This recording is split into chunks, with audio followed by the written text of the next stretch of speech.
I need to do something that you guys will appreciate. I'm on the East Lake page, and I'm going to do a story with my camera with you guys. And I am filming right now the podcast with Ray and Michelle. And we are here to tell you that we are doing Summerama Rain or Shine tonight. That's Rain right. or shine. Did you guys see that? It's happening. Yep. It don't matter. Laura told us, she said, can you do a post saying rain or shine, Summerama is happening? Well, And it is. you're here on the Here's podcast that. hearing it. It's happening. All right, now I got to post this. Welcome to Second Take at East Lake, a podcast of East Lake Community Church in Irmo, South Carolina. You are invited to join us any Sunday at 9 or 11.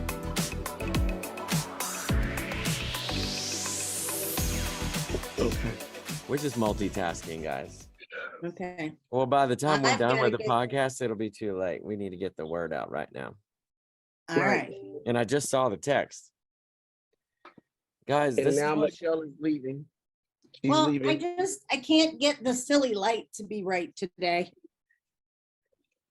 Well, Glasses one- are a challenge. Well, wait, I got a solution for you. What? So you're at your table, right? Yeah.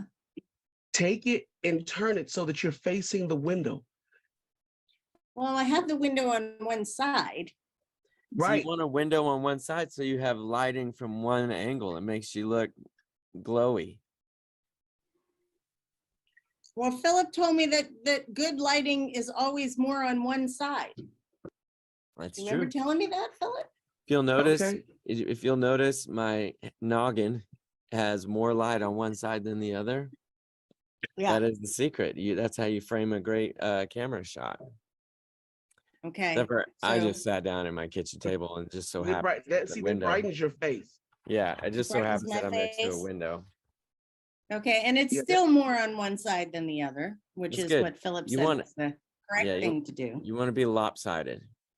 My background's not so great. I've got stuff like, Yeah, Yeah. your background's very corporate. It's like the only thing worse would be a hospital. well, I'd love to decorate this office. But why do that when you're going to have another one? Well, you got that, but I mean, it could be a while till I have another office. Could be a long This is while. true. You never know. Yeah. My All right, dad guys. had a really cool art piece of Pittsburgh that I almost kept to have if I ever had an office, but it was too big to hold on to. So I let it go. Just so you know, there's millions of people out there that are like, I don't want an office. Don't make me come in anymore. Have you heard all these people? They're like, nobody wants to go to the office anymore. I have all these people I've met. They're like, I have to go into the office one day a week. Well, we kind of have people we have to meet with. So unless you want them all coming to your house, Yep. True. There you go. an Yep. office is a good thing. Michelle said it. You heard it from her mouth. She doesn't want you at her house, people. Now we know that's not true. I had people there Thursday night, Friday night, Saturday night last week. Come on now. Just trying to throw Pastor you under the Michelle's bus. house, AKA Animal House. Yeah. Animal. Yeah. Michelle's house is the party house for sure. Yeah. If you come to my house, we'll put you to work on some project. That's You gotta right. be Yeah. careful. You gotta be careful. Yeah, I have friends coming over tonight, and I think they're gonna help me lay in some poles, concrete some poles in. Concrete some poles Yep. Just for another your new Wednesday deck night. in front of your Airstream. That's right. That's what we're Mhm. going to do. It's wild over here. Anyways, guys, welcome to the podcast. This podcast has at least 1 million views, minus maybe like 990,000. We're glad you tuned in, and we hope you feel special because you are. And this is fun. This is where we basically just kind of unpack what our church is learning and growing in, which usually comes through the sermon series, which right now is called Suffering Through the Summer. It's just now getting hot outside, by the way. It's It was officially hot December. yesterday. I just walked Mhm. out and I was like, okay, I think I'm sweating for the first time. Mhm. Ray's been sweating since Christmas, but I just got started. So, yep, we're in Suffering Through the Summer, and we're doing the book along with it. Some people are called Suffering by Paul Tripp. I like to say Mhm. T-Rip. Paul Tripp is just T-Rip. a great author too, if you're wondering and wanting some good books. And he's a CIU alumni. Yep, he is. I just got Mhm. quiet because Alexa heard me. Alexa, turn off. She just heard me say that, I won't say it again, but the author's name and all that stuff. And it started giving me like a whole rundown on said author, of which I cannot say his name again or she'll get started up again. He was Hmm. giving a whole biography. No, my gosh. She's our Yep. house helper. Yep. Okay, so let's go through some stuff. Michelle taught this Sunday, which is kind of fun. I think we can kind of discuss a little bit of this because the Southern Baptist Convention's voting on whether or not they're going to let women preach, and Eastlake just let Michelle preach. I can't believe we didn't have to have somebody standing by your side to make sure you didn't do anything unholy. Well, you were supposed to bring an umbrella to hold over my head, but you Oh didn't do yeah, it. the umbrella of grace. Yeah, Man. the covering. Anyways, Michelle taught. She did great. And it was fun to get to hear her. And this was the second one, and it was called The Awareness Trap. Yep. Why is it called The Awareness Trap? What does that have to do with suffering? I don't know. I actually think it should have been called the unawareness trap because the whole thing was about you need to be aware that there is spiritual warfare going on. And personally, I think it's when you're unaware of that that you get trapped. So when you're Yeah. aware, then you're less likely to be trapped. But you know, Yeah. said like, author did not consult me about the chapter titles. yeah, let's talk to him. Next time I'm on the phone with him. You know what? What? Just that quickly, when you explained it, Michelle, Mhm. I think I know why he called it the awareness trap. Oh, okay. I have a real life example, and Philip will be able to connect with this. Okay, tell us. So a couple of weeks ago, I had an air conditioning people come out to service my air condition. And when he went over to service said unit, when he came in to give us the report, he said, "Hey, I think you need to know, by the way, you have a pretty large snake by your air conditioning unit. And guess what? Now that I'm aware of that, guess where I won't go?" So the awareness trap. Had I not known, I might have been trapped with a heart attack looking at my air conditioning unit. But because now that I know, guess where I'm not going? Because I'm aware. Yeah. Oh, Ray, you got a huge snake in your yard too? I need Kristen. Dude. Kristen, help. Dude, did he say what kind it was? He did not. I think it's a black snake. But guess what? Because I'm aware, I'm not going out to have a conversation with him.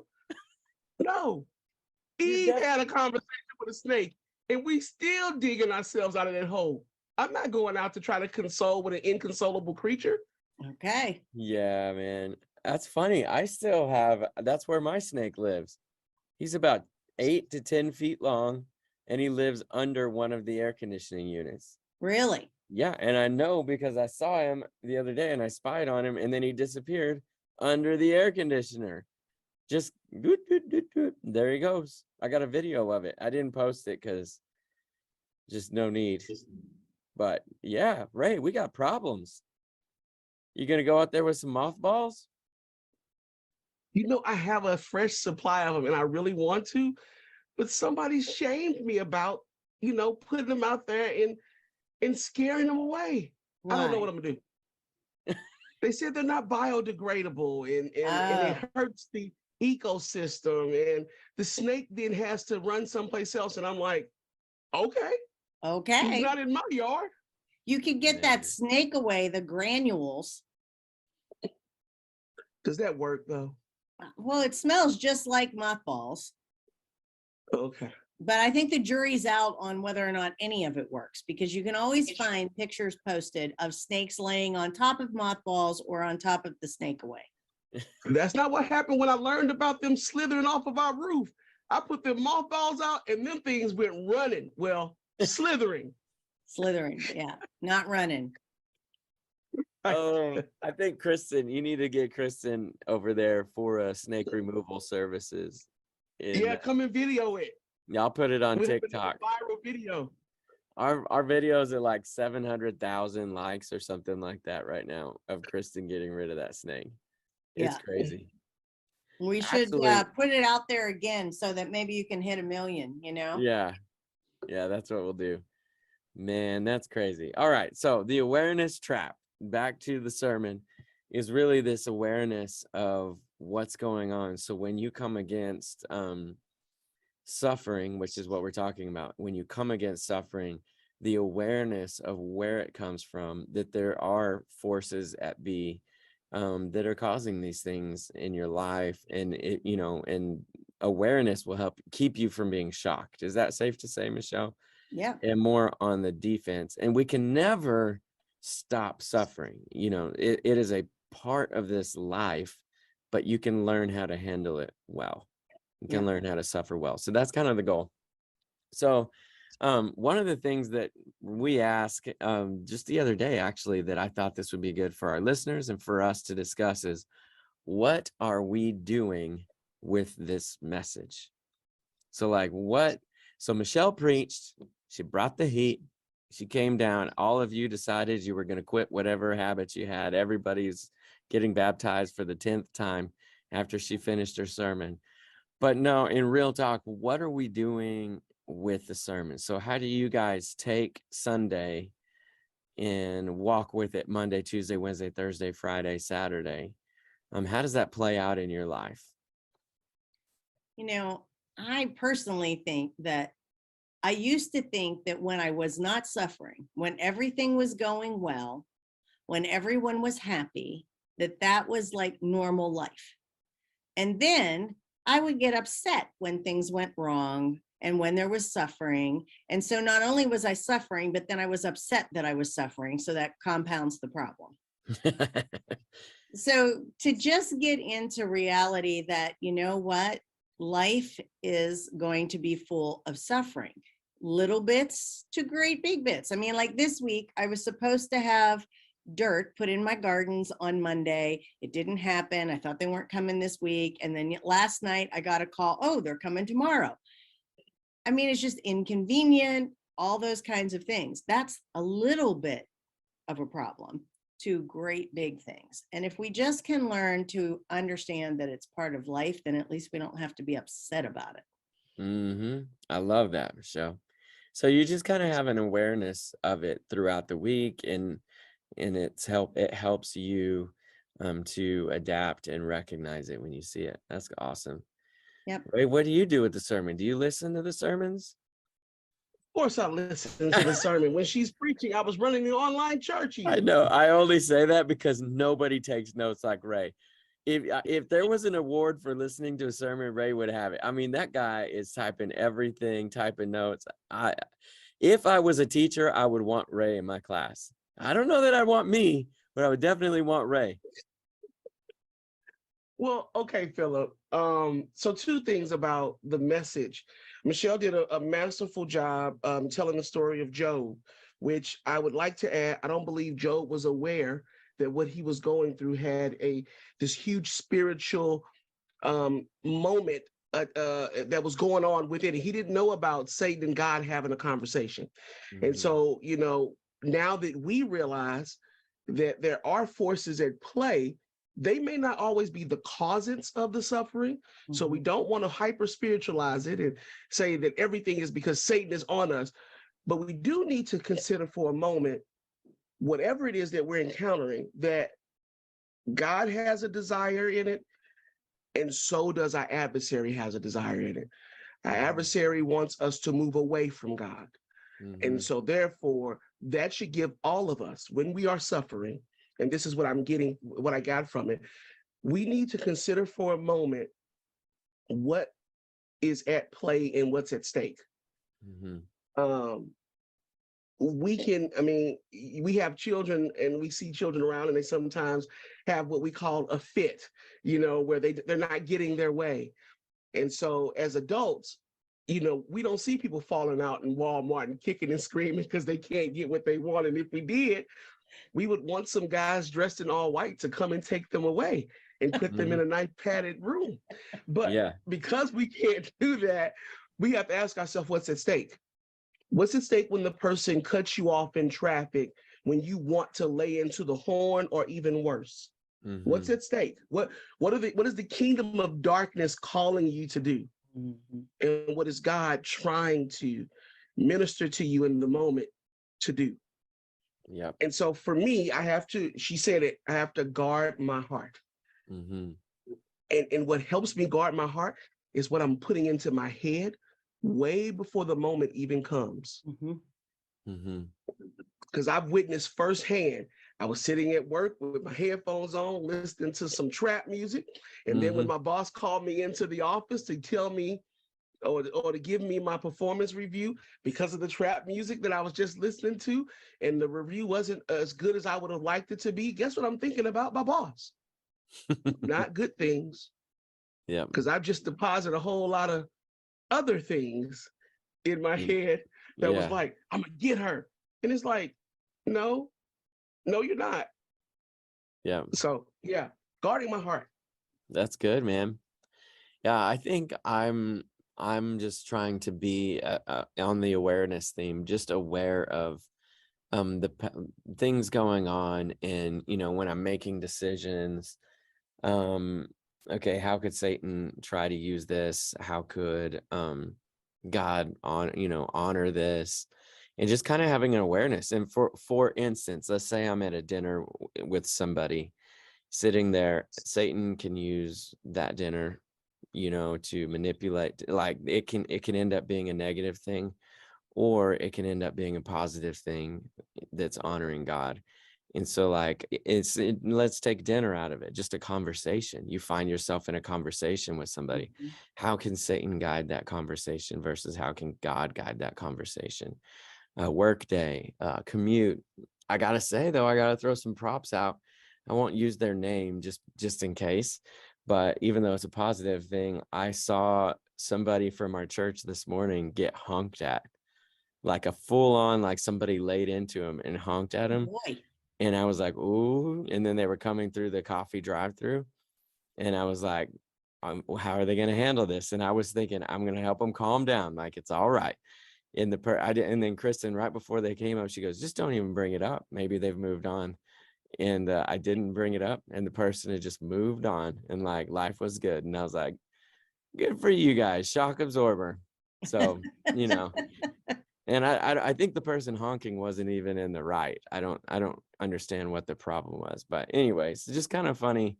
Life throws so many things. I'm with Michelle, small things and really big things. And that awareness of it. Okay, so this is a question from the book. I don't know if you guys knew there's questions in the book. So I did the audio book, just so you guys know, if you're an audiobook listener on a commute, you can get this one on where they read to you. It's very gentle and soothing. But if you buy the actual book, there are questions at the end of the chapter. And this one was in there and I liked it. How can suffering be a workroom for grace? Mm. How can suffering be a workroom for grace? How about that one? Ooh.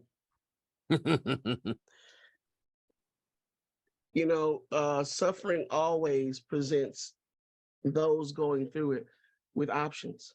Mhm. One of those options is waiting. And if you learn how to wait well, you can actually grow in grace. Mhm. For instance, so we all lived through 2020, 2021, and 2022. And what we began to see and experience, all of us, if you're a small business owner, you're having trouble finding workers, not work, workers. And so that is complicated by some people wanting to be paid more. And so they're refusing to work for said companies. And as a business owner, you're doing everything you can to stay open. You have employees, they have families, and everybody's just trying to make it. That's what, this is not get rich. We're trying to make it. Mhm. And so me, the customer, comes in with my friend Philip, who loves chicken wings. Mm, And so we order a few. If Philip and I understand the complexities of what a small business is going through right now, we can also understand that waiting for our food can take some time. And if we leverage the time that it takes them to deliver our food with just having productive conversations, mm-hmm. we can actually strategize ways in which we can actually bless said restaurant instead of getting upset because it took them 30 minutes. We don't know what's going on back in the kitchen. Mhm. Mm-hmm. We don't know those people's stories. We don't know what it took for them to get to work.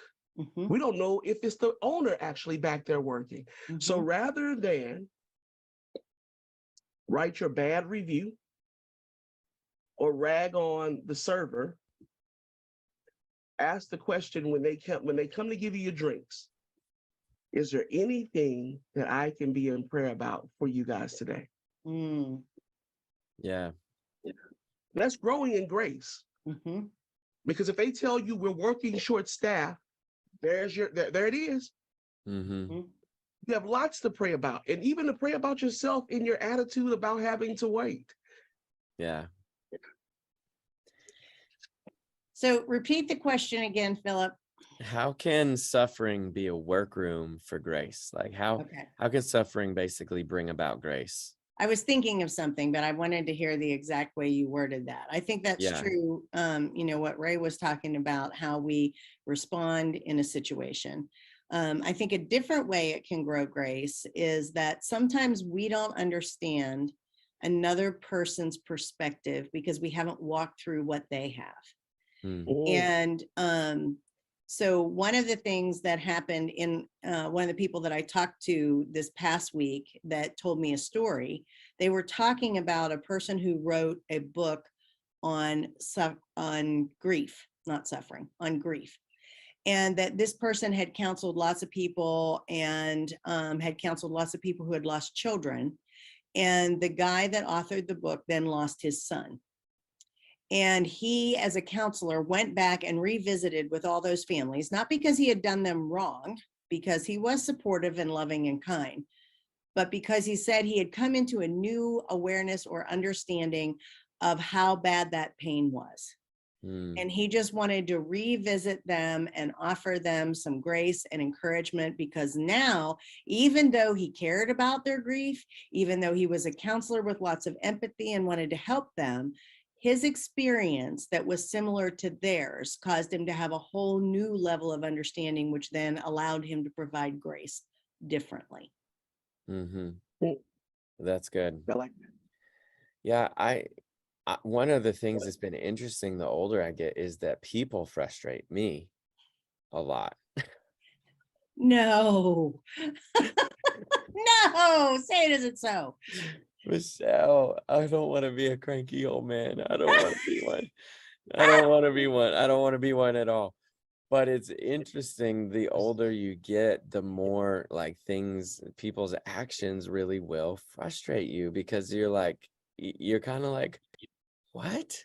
And maybe it's that you've lived more life, and the decisions somebody makes don't make sense or whatever, but it's really hard. And one of the things that I'm trying to do, and this goes along with grace, is like, what are our similarities more than what are our differences? When somebody's frustrating me, and it can be all the way down to, we both need to eat, sleep, like, what are our similar? This is just Yep. another person in front of me. These are our similarities. And then the other piece of like grace for me is to say, okay, maybe they haven't grown up.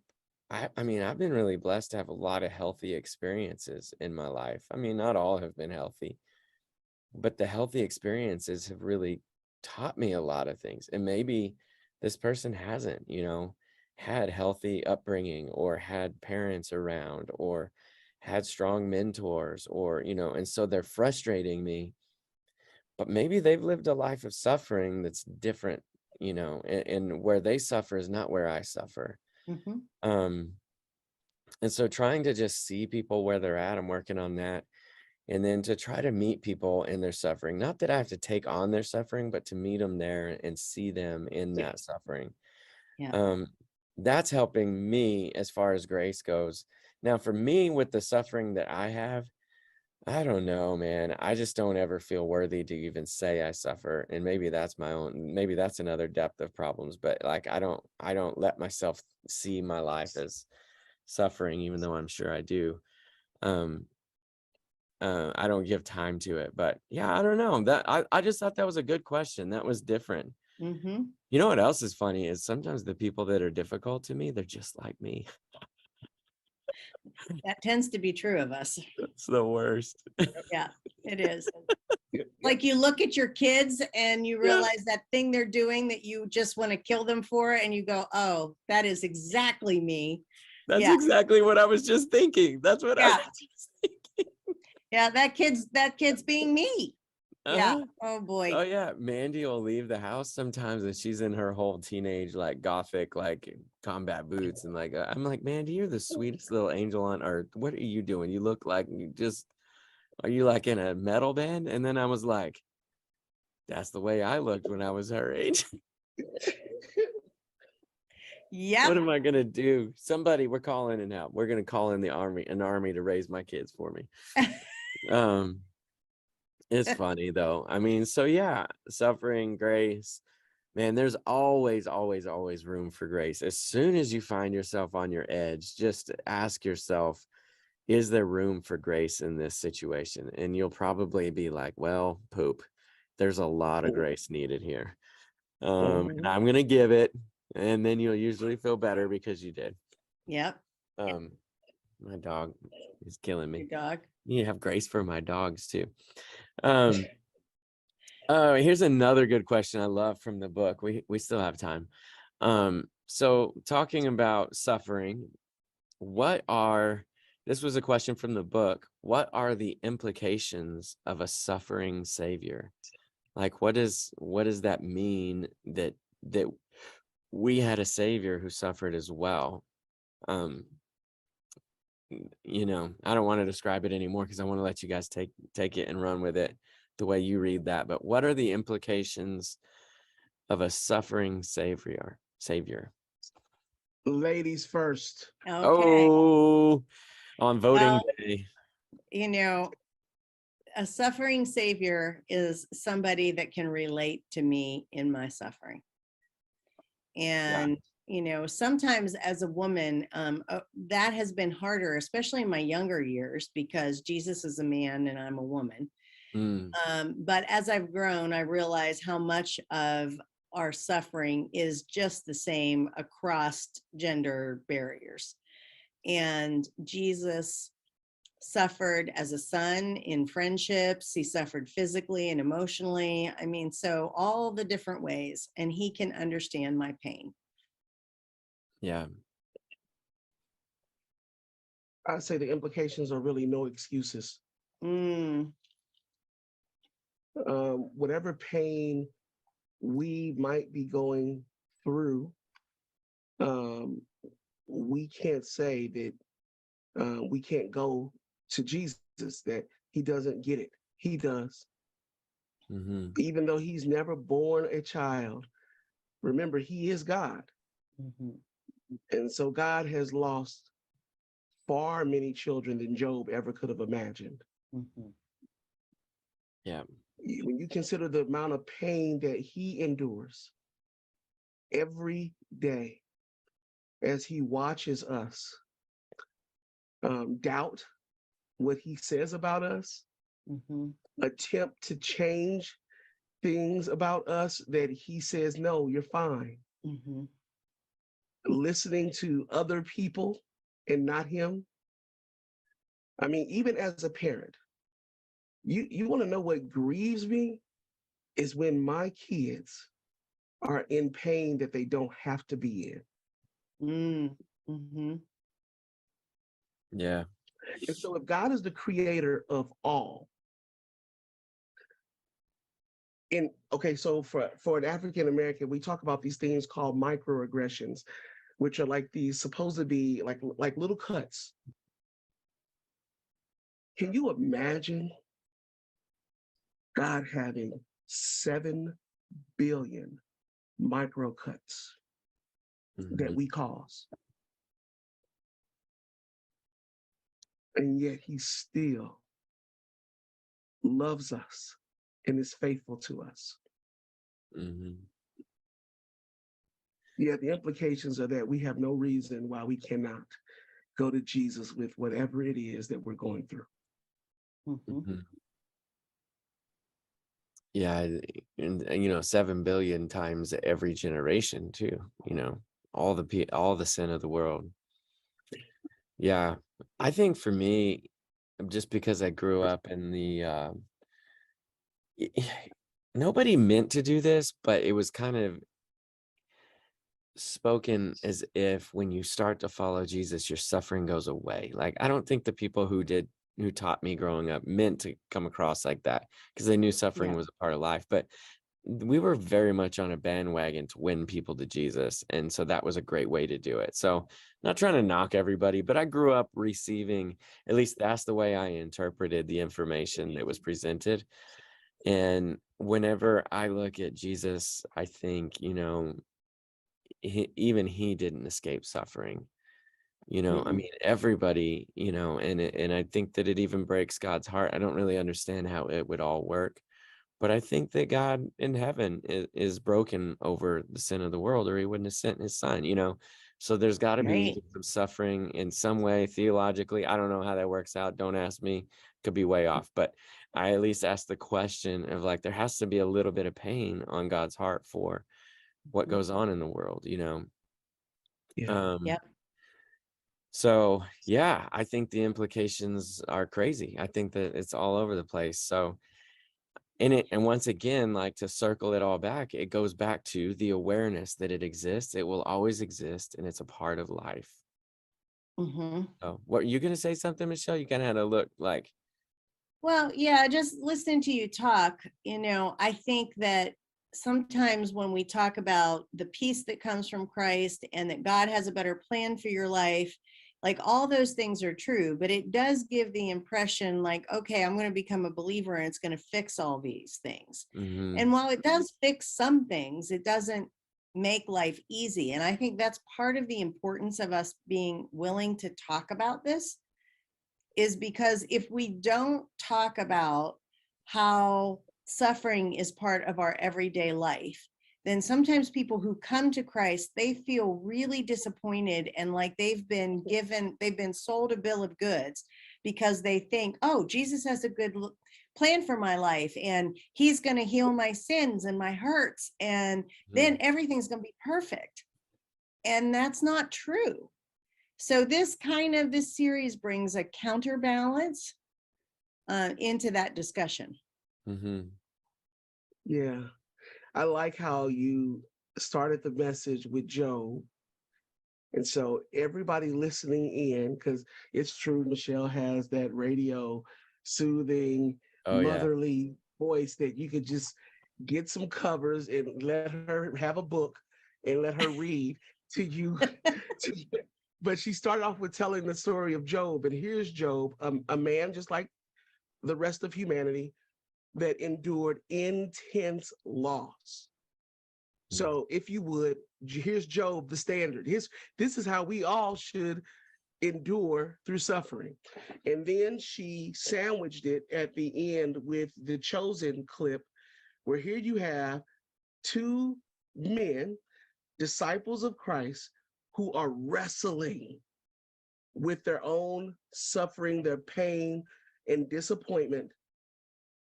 And I love Andrew's response to Peter when Peter says, life was so much better. Or he said, life was easier when we were just fishing. How many times have we thought to ourselves that life was easier before Christ? We didn't have rules that people were hanging over our head. We could just do what we want to do. And what Andrew says to him after he says it was easier when we were just fishing, he said, Peter, you could have lost your baby even while being just a fisherman. The difference is now you have somebody you can go to. Before you didn't. Yeah. When we think about our BC life before Christ, where do we go when we were suffering? Because we all had to go to, whether it was a tub of ice cream, whether it was a drug of choice, or a bottle, or your favorite bottle of wine, or your friends who would love to drink that bottle of wine. We all had a thing. But after Christ, the hope is, just like Job, he went to God with his pain. He went to God with his suffering. And the beauty that these two disciples who were following Jesus, we get to see that they're still learning that lesson. And so are we. Yep. Totally. Couldn't agree more. Yeah, you hit it on the head. That was a really good clip, by the way. Really good. If you guys haven't watched The Chosen, you should definitely watch that. Is it? Somebody told me that was getting picked up by like one of the networks. Lionsgate has picked it up, and now I believe it. I don't know if it's going to be this fall, but I know it's soon. That all three seasons are going to be available on the CW station. That's what it was. Yeah, the CW. And I'm so glad whenever people do a good job on stuff like that. That's like Christian stuff, but it's good, because sometimes it's Christian and it's a little hokey, but this is good. This is real good. Yeah. We have time for one more question. You guys want to hit it? Okay. Let's do it. Do you have the energy? Do you have the wisdom within your soul? Okay. This was actually a question that I think Michelle said we should discuss today, and it's this: spiritual warfare is not something we often talk about. Why is that? Why do we not talk about that very much? Was that your question, Michelle? Yeah. Or did you ask it better? No, I just think I said, I don't know if I asked it as a question, but I said that it's an opportunity to talk about it because we don't talk about it. Yeah. I think sometimes we're afraid. It sounds spooky. We're afraid of the enemy, as if, he can do something to us. And so if we don't know about it, then we can ignore it. But the truth is the enemy is real. And that was part of the whole premise of this chapter, was that if you don't understand that in your suffering, the enemy's playing a part and he really wants to do damage to you in the middle of it, then, that's where you fall into the trap. Yeah. So go ahead. Ray has a great story about being, I think, in Africa and in spiritual warfare. Yeah. This was our second trip to Africa in Katsakara.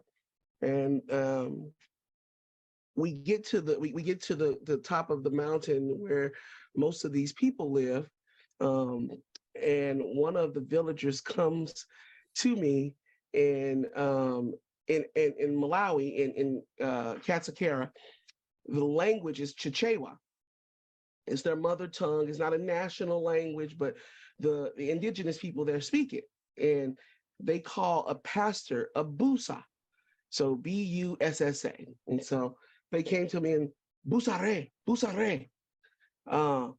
The witch doctors, they not like you. And I said, excuse me? And they said, the witch doctors up on the mountain, they don't like you. And I said, how do you know this? Why do you know this? And they said, because of the spirit of Christ in you. When you come, they run. And I was like, what? Wait, what? And they said, no, because of Christ in you, they want nothing to do with you. They run the other direction. And I remember them asking, and this was the time that we preached the gospel message to them, because we didn't do that the first time we came to their village. But it was this particular time that we would. And they wanted to accept Jesus. And so we had this space where, yeah, they would accept him, but we wanted to have a conversation with them to help them understand, what does this mean? And some of the most repeated questions was, what will this do to the witch doctors who terrorize us? And they said, well, we have the same spirit in us that you have. Ooh. And I said, absolutely, you will. Wow. And for them, if you could have seen the peace that came over their bodies, because Malawians they're scared of three things: witches, spiders, fair, and wars. Malawi still to this day is the only country on the continent of Africa that has never seen a war. So they've always seen war from a distance, and they don't want that for themselves. They are very, very, very peaceful people. And so wars terrify them. But the witch doctors that stay on the mountain also terrify them. And I can tell you, we visited them at least 4 more times after that. And guess who we didn't hear about? The witch doctors. Yep. That's crazy. I think it's good to talk about spiritual warfare because you have to know who your enemy is. I haven't been to Africa, but I've been a part of a couple things that were failing, that were just struggling. I've been a part of churches that were falling apart, just wild stuff. And one of the interesting things is that when Satan's attacking, people's tendency is to point to each other. It's like, oh, it's Michelle's fault. It's because it's because this, or you know what? Well, and then there's another group of people that points the finger and says, well, it's Ray's fault. If Ray would just stop, blah, blah, blah, blah, blah. If Philip would just stop doing that. And everybody when the ship is sinking, people start pointing at each other to point the blame. And I think if there was an awareness of spiritual warfare, maybe there would be more unity among the people, unity against the actual enemy, and maybe the ship is sinking and God has a plan for the ship and to let it sink or whatever and rebuild. But the enemy is usually not each other unless, they're just being used by, but I would say 9 times out of 10, it's not the other person. It's Satan, and it's Satan working through deception, through hate, through frustration, through lack of sleep, through confusion. Yep. I don't know, but I've noticed that a couple times in my life when the ship starts to sink, whose fault is it? And nobody ever says Satan. But yeah. Usually that's is. True. Yeah, it usually is him, and that's true of Job's friends too. They were looking to find the source of the problem. It's got to be Job. It's got to be his kids. He's not being truthful, always trying. And meanwhile, we got the peek into the heavenly conversation where we knew that the enemy was scheming against Job. Yep. But they didn't see that and they didn't consider it. Yep. It's wild. So that's why it's important. This is so good. This is a great conversation because it's a part of life. It is a fact of life. You can't Jesus didn't get away or get around it. Like it is a part of life. Jesus even went through it, I guess is what I'm trying to say. Yep. All right. Well, we're going to wrap up. Summer Alma will have already happened by the time this airs, but yep, Summer Alma is happening, rain or shine. Honestly, probably more fun in the rain if I was a kid. They're wearing swimming clothes anyways. You might as well let it rain, baby. Let's go. Cool everything off. Yeah, so that's the deal. Any other things you guys want to talk about? Announcements or anything? Eastlake was invited to be a part of the Juneteenth celebration at Irmo Park next week at 6:30, I believe. And so come by and stop by our tent. Philip is going to have some lemonade and iced tea and stuff there, and we're just going to be there handing out information about our church because that's what the mayor asked us to do. He thinks that we are a pretty cool church. He said, I want more people to know about you guys. So he offered us a booth to come and celebrate Juneteenth with our amazing little town. So if you're interested in being a part of that, maybe you want to sit at the table for a couple of hours just to hand out our brochures to tell people about your church, give us a call or send us an email. Yep. I love that. That's cool. Oh, we were recommended. Tell them about. Yeah. You got to go on Best of Columbia. So if you Google Best of Columbia, vote, probably those words, you will pull up the Best of Columbia nomination thing. And Eastlake was nominated as Best House of Worship. Kind of crazy. So, and it's kind of hard to find because where do you put a church in all the categories? Because there's like food, hotels, and blah, blah, blah. We're under services. So if you look under the category of services, you'll find Best House of Worship and vote for Eastlake. How fun would that be? Not that we're competing against other churches, but it's still pretty cool. So it's cool nice to be recognized. Yeah, I think we're in like the top 6 or something like that. So that's a big deal. And what's funny to me too is that we are very different than the other churches. So there's like all these kind of traditional churches, and then there's this Eastlake bunch of rebels. It's bestofcolumbia.com. Bestofcolumbia.com. Yep. Okay. Yep. Go on and vote. All right, guys. So we will sign off and see you next Wednesday or Sunday, or who knows. See you Sunday. See ya. Bye. Eastlake Community Church is an intentional, multicultural community empowered by the Holy Spirit.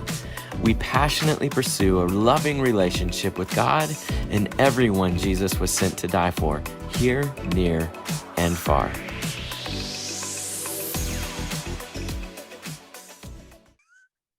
Yeah, maybe Ray, you could test your microphone doing the Fresh Prince of Bel-Air rap. Oh, wait. How does it go? Where's it start? All right. It's gonna lay So down. you want the Fresh Prince of Bel-Air. All right. That mic does sound good. Now, this is the story about how my life got flipped upside down. I'd like to take a minute, just sit right there so I can tell you how I came about the Fresh Prince of Bel-Air. In West Philadelphia, born and raised on the playground where I spent most of my days, chilling out, maxing, relaxing, all cool, and all the shooting came, some b-ball outside the school. When I was a couple of guys who were up to no good, started making trouble in my neighborhood. I got in one little fight, and my mom got scared and said, "You're gonna move with your auntie and uncle in Bel-Air."